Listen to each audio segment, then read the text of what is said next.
지금까지 60배 뭐 이렇게 올랐던 수도권을 봐야 되는 건지 아니면 조금 더 기다렸다가 이제 조금 더 이제 좋은 곳이 보일 거라고 말씀하셨던 지방들을 좀 기다렸다가 찾아보는 게 좋을지. 사람마다 다른 것 같아요. 네. 사람마다 상황이 다르니까 다주택자들은 어떻게 할 거냐. 이제 사실 이게 문제잖아요. 그럼 다주택자는 좀 이따 얘기할게요. 어쩌다 다주택은 좀 이따 얘기하고. 네. 그 이제 무주택자들은 이제 청약을 받으면 좋은데 이게 가쯤이 안 되잖아. 안 되면 뭐 죽줍을 하시든지 아니면은 이제 자기가 감당할 수 있는 범위 내에서 고정금리가 좀 위험하면 변동금리가 위험하면 고정금리로 해서 계산해 보면 되잖아요. 내가 월급을 얼마나 받으니까 내가 빡세게 하면 40% 30%까지는 쓸 수 있겠다 이런 생각이 들면 그거 뭐 대출 받아서 사시면 돼. 사실 때 어디를 사야 되냐 이런 고민을 좀 해봐야지 공부를 하지. 그래서 망고쌤이 말해줘요. 말해주면 아무 생각 없이 또 살 거고 나 잘 되면 자기 탓이고 못 되면 내 탓이라 그럴 거 아니야. 그러니까 기본적인 지식이 좀 필요하겠죠. 공부를 좀 해보시고 그 다음에 그 1주택자들은 이제 상급지로 갈아타시기 하시는 게 어떤가. 그렇게 해서 베이스 캠프가 만들어졌다. 또는 다주택이다. 그러면 이제 고민을 해야지. 다주택자는 포트폴리오를 정리를 해 일단. 못난이들 오면 좀 정리도 하고 돈을 모아가지고 굵고 실한 걸 해야 된다. 이렇게 생각해요. 또 01또 하고 뭐 아니잖아. 지산 봤잖아. 01, 지산, 생수, OP 막 OP. 이상한 거. 또 이제 요즘에는 품돈 되게 많은데 그러니까 그게 제가 이번에 강의할 때 계속 이야기 드리던 건데 A, B, C가 있어. A가 있고 B가 있고 C가 있어요. A, B, C. 그러니까 위계라 그러고 뭐 그렇잖아요. 강남이 오르면 그 분당이 오르고 분당이 오르면 수지가 오르고 뭐 그런 식이잖아요. 근데 그 위계 아래 위가 있잖아요. 형님이 먼저 가면 이제 동생이 가고 이런 거잖아. 그럼 지금은 서울은 바닥을 찍고 수도권은 바닥을 찍고 올라오는 분위기잖아요. 그러면 이제 스타트 하는 거잖아. 바닥을 찍고 올라오는 거니까 위계상 제일 센 게 제일 많이 올라. 그래서 지금 보면은 좋은 데가 많이 오르잖아요. 그치? 그래서 이게 A, B, C, A, B, C 이렇게 간다는 거지. 항상. 그래서 나는 A, B, C라고 하는데 그냥 이야기 줄게. A급이 오르면 B급이 오르고 B급이 오르면 C급이 오르. 근데 이게 지역 간의 위계가 있는 게 아니라 지역 내에서도 있고 상품 내에서도 있다는 거예요. 그 이야기는 뭐냐면 아파트가 오르면 그 다음에 한참 있다가 재개발 재건축이 오르고 그 다음에 한참 있다가 지산이 오를 수도 있는 거죠. 오를 수도. 그렇죠. 그런 식으로 한다는 거죠. 이게 상품 간에도 이런 게 있다는 거죠. 지금은 바닥을 찍고 올라오니까 A급지에 A급 상품을 사는 게 가장 좋은데 그게 안 되면 B급지에 A급 상품을 사는지 그게 안 되면 B급지에 B급 상품을 사는지 이런 식으로 위에서 밑으로 착착착 내려가야 되는데 싸다고 또 밑에 걸 사면 안 된다는 거죠. 갭 붙어 있다고. 그지 붙어 있다고 딱 붙어 있다고 사면 안 된다는 거죠. 그런 거를 좀 조심할 때가 됐다. 이제 이게 그거 같아. 2000년 중반이죠. 그러니까 2010년대하고 2010년 전하고 투자가 완전히 다른 것 같고 2000년 이전에는 그냥 복부인 쉽게 말하면 딱 이 정도 되면 딱 올라. 감이 없잖아, 감. 아줌마들의 복부인들의 감. 그렇죠. 예, 그런 시대였다고 그러면 한번 오르면 계속 올라. 막 이런 거였다면 2000년대에는 조금 이제 서민들한테 점점 이제 그 아파트 투자가 밑으로 스며들기 시작해서 토지 같은 게 아니고 부동산 투자라는 게 아파트 투자, 주택에 대한 투자로 내려오면서 내려오기 시작했단 말이죠. 그러면서 좀 더 스마트 해지기 시작했는데 2010년이 되면서 이제 완전히 이제 갭 투자라는 게 부동산 투자의 가이드, 바이블처럼 돼버린 거지. 그래서 갭 투자의 핵심은 그죠. 캡이 작은 걸 여러 개 사서 오병이어의 기적을 이룩한다. 미시작은 미약하나 나중은 창대하리라. 이런 거잖아요. 네. 그렇죠. 그래서 이제 캡이 작은 걸 하나를 사. 집이 안 올라? 그럼 전세가 올랐을 거야. 캡 2,000짜리를 사. 그 집이 안 올라? 그럼 전세가 2,000 올랐을 거야. 그러면 그 2,000으로 또 사. 옆집을 사. 그럼 2개가 돼. 그래서 오르면 2년 뒤에 또 오르면 이게 이제 4천만 원이 되니까 그 옆집을 또 사. 그래서 하나가 2개가 되고 2개가 4개가 되고 이 와중에 하나 하고 재밌으니까 마통을 땡겨오고 엄마도 밀려오고 이래가지고 2개, 3개, 4개, 5개, 6개 하다가 이제 그때는 만나면 이제 투자하는 사람도 많지 않았지만 만나면 요즘에 열심히 하시더라고요. 요즘에 몇 개? 제가 20개. 나 30개. 아이고 형님. 뭐 이런 분위기였어요. 그래서 나 30개 있는데 저기 50개 오시면 아이고 형님. 뭐 이런 분위기였단 말이야. 네가 몇 개 있냐. 수업 가면 한 채 있는 사람 흔들어 보세요. 뭐 10개 있는 사람, 20개 있는 사람 흔들어 보세요. 30개 있는 사람, 아이고 형님. 막 이렇게 막 이러면서 했단 말이에요.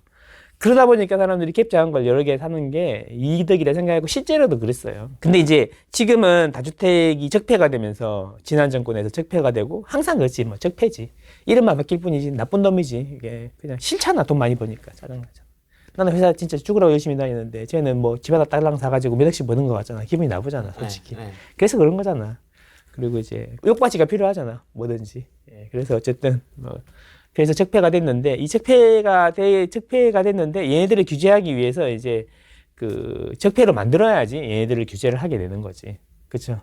은행 금리 내리기 위해서 은행들이 돈잔치 한다라고 먼저 띄워놓고 욕하기 시작하면 그때 규제하면 잘한다 이렇게 되는데 갑자기 은행을 규제하면 야 간치금융 아니야? 이렇게 되니까 그런 거야. 이제 어쨌든 그래서 채수가 많을수록 불리하게 돼 있잖아요. 좋은 데 살수록 불리하게 돼 있잖아요. 그렇게 해서 전국적으로 지방 방방곳곳 새들이 지저귀는 산골까지 전부 다 올렸잖아요. 그렇죠? 네. 그 규제를 그렇게 의도했는지는 모르겠지만 그렇게 됐잖아요. 그렇죠? 근데 지금은 이제 싹 얼어붙으면서 이제 채수 많은 게 이제 굴레가 돼버리고 이제 짐이 돼버리는 거죠. 족쇄가 됐죠. 그럼 이제 앞으로는 안 그럴 거냐 이거지. 똑같을 거다 이 양이에요. 똑같을 거다. 이번 정권도요, 여러 집이 떡상하는 거 별로 안 좋아해요. 그럼 표 떨어집니다. 집토끼하고 있잖아요. 나간 토끼가 있어요. 집토끼, 이번 정권 기준으로 보면 집토끼는 집 있는 사람이에요. 그쵸? 나간 토끼는 무주택 분들이에요. 뭐 이렇게 성향이 다 다르잖아요.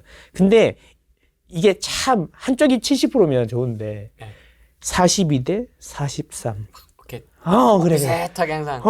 그 중에도 가운데 1주택자가 또 있어. 그렇죠.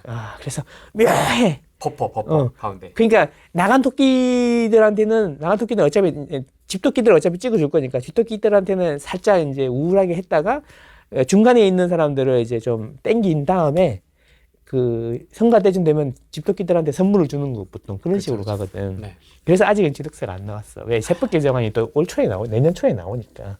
어쨌든 그래서 지금은 채수를 줄이는 게 좋은 것 같고. 그리고 진짜 지나고 보니까 정말 열혈 투자자가 아닌 이상 그냥 평범한 투자, 부동산 좀 했다 이런 사람들도 보면 지방 돌아서 막 20개씩 30개씩 막 샀던 사람들보다 그냥 강남에 하나 산 사람이 더 많이 오는 것 같고 오히려 비과세 12억 넘으면 물론 세금 내지만 비과세도 되는 것 같고 지방에 막 20개씩 해놓은 사람들은 팔지도 못하고 다 물려 있는 것 같다는 거지. 이 얘기를 진짜 많이 하시네요. 투자 오래 하신 분들은 이 얘기를 정말 많이 하세요. 그냥 가만히 있던 사람이 승자였다. 이 얘기를 진짜 많이 하시네요. 그러니까 이제 그리고 또 하나 더 있는 것 같아요. 오래전에 산 사람이 무조건 승자야. 오래전에 산 사람들이. 그렇지 않습니까? 뭐 역전세 놔두면 눈도 깜짝 안 해요. 월세로 다 바꿔놨기 때문에. 보증금 2천만 원에 월세 보증금 2억에 월세 350 이렇게 세팅해놨지. 근데 왜 보증금 2억이에요? 옛날에 내가 2억 주고 샀으니까. 돈 하나도 안 들어갔지 뭐 이런 거지. 이런 느낌이죠. 네. 수도권 갈 사람, 지방 갈 사람은 지금 다르다 상황이 말씀하셨는데 최근 대기업에서는 지방으로 지금 출장을 보내더라고요. 벌써 보내시더라고요. 네, 막 보내더라고요. 지금 지방 출장 가라고 막. 수도권 중에서도 이제 하급지 저번에 나왔을 때도 말씀드렸는데 인천에 이제 낙후 지역의 재개발 입주권이 이제 돈이 조금 드니까 지방이랑 그쪽이 돈이 조금 드니까 1억 정도 든다고 해서 이제 제가 톡방에다가 막 뭐라고 했어요. 그런 거 하면 안 된다. 왜냐. ABC가 있는데 바닥을 찍고 올라올 때는 A급지부터 A급 상품부터 훑어 내려가는 게 맞는데 지금 이제 C급지로 내려가면 안 된다. 이런 이야기 했는데죠. 근데 지방으로 내려가더라도 거기가 흐름이 되게 좋아. 그러면 거기에서 제일 좋은 걸 사면 돼. 그때 안 그러더라고. 그렇죠. 창원을 갔는데 무슨 면 이런 데다 사더라고. 창원. 무슨 면 이런 데서 사더라고. 그래서 재밌는 것은 뭐냐면 인천의 낙후 지역의 재개발이잖아요. 그게 이제 공사비가 많이 올라갔잖아. 분양도 잘 안 되고. 그럼 공사비가 많이 올라가면 분담금이 올라가잖아요. 그러니까 분담금이 올라간다는 이야기가 조합원 분양가가 올라가잖아요. 조합원 분양가가 1억 5천 이상 뛰었대. 그러니까 지금 그때 산 사람은 조합원 분담금이 바뀌면서 1억 5천을 더 비싸게 주고 사게 돼버린 거지. 그래서 그런 거를 잘 생각해 봐야 되는 거죠. 지금 이제 분양가라든지 조합원 분양가의 핵심은 뭐냐면 오른 공사비를 분양가 인상으로 상쇄할 수 있냐 없냐의 싸움이거든요. 상쇄할 수 있냐 없냐의 싸움이기 때문에 상쇄할 수 없는 지역은 조합원 분담금이 올라가고 사업이 자초가 돼요. 2010년 초반에 서울도 그랬어요. 조합원 분양가가 일반 분양가보다 높은 경우도 있었어요. 어떻게 되는 거야? 아니 그동안에 사업비가 너무 늘어나고 공사비가 올라가니까. 근데 그걸 일반 분양가에 전가를 할 수는 없잖아요. 하면 미분양 날 거 아니에요. 공사가 망할 거 아니에요. 그러니까 조합원들한테 돈을 더 받아야죠. 그러다 보니까 어느 날 이거보다 일반 조합원 분양가 일반 분양가보다 올라갔던 시기도 있었어요. 그럼 사업이 적자네요. 그렇죠. 적자가 아니라 조합은 적자가 아니죠. 조합원들이 내는 거 적자죠. 그러니까 조합원들 입장에서. 그렇죠. 예. 조합장님은 돈만 받으면 되잖아요.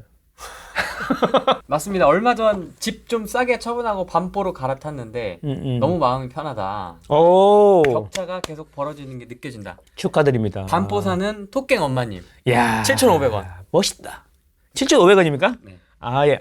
오늘 또 후랭이님이 그러시더라고요. 아, 커피 사주시면서 내가 잘 먹겠다 그러니까 네. 어차피 슈퍼챗이 올 거다. 그렇죠. 예. 좀 많이 좀 싸주세요. 좀 맛있는 거 좀 먹게. 굳게 믿고 있었습니다. 네. 실거주 갈아타기 알아보는 중입니다. 현재는 위례에 거주 중이고요. 네. 3년 안에 매도하고 네. 잠실 리센츠랑 개포 루체하임 중에서 매수를 하고 싶은데 어디가 나을까요? 3년 뒤면 잘 모르겠는데, 3년 뒤면 잘 모르겠는데, 지금 이제 잠실 리젠트랑 개포 루체하임이다. 애매하네요. 아, 애매합니까? 실거주를 해가지고 오래 거주하신다 그러면 개포로 가시는 게 나을 수도 있죠. 왜요? 응? 개포가 강남 대치동 옆에 있잖아. 더 가까우니까. 이제 그 개포동이 지금 이제 30억 또 가까이 갈라 그러잖아요.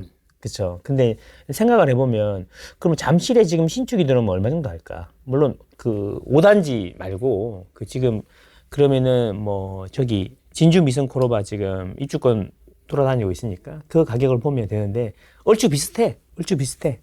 근데 그 리센츠나 엘스는 뭐 제가 살고 있지만 좋죠. 살긴 좋죠. 좋은데, 한계가 있는 것 같아. 이제 이 15년 차 정도 됐고, 시간이 갈수록 이제 그 15년 차 정도 됐고, 시간이 갈수록 이게 호재라든지 이런 건 없잖아요. 그죠? 살기 좋은 거 말고는 없잖아. 근데 개포동은 신축이잖아.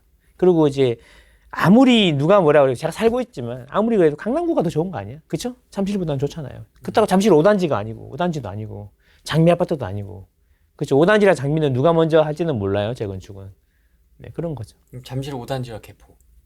잠실 5단지가 개포? 그 좀 애매한데, 그러면 잠실 5단지? 시세 차익이냐 실거주냐 아이 교육이냐 이게 목적이 달라져야 되는 거죠. 가격 흐름은 거의 비슷할 건데 시세 차익을 위주로 할 거냐, 뭐 아이 키우기 좋은 걸 할 거냐, 그 다음에 뭐 실거주가 하기 좋은데 살기 좋은데 할 거냐, 그러니까 교육 빼고 그런 걸 보면은 좀 애매하긴 하죠. 뭐가 목적이냐 이런 거죠. 그러면 아이 키우기도 좋고 시세 차익도 많은 걸 해주세요. 그러면 이제 어렵고 그렇죠. 가격이 비슷하지 않을까. 개포동이랑 잠실의 신축은 가격이 비슷해지지 않을까. 저는 그렇게 생각합니다.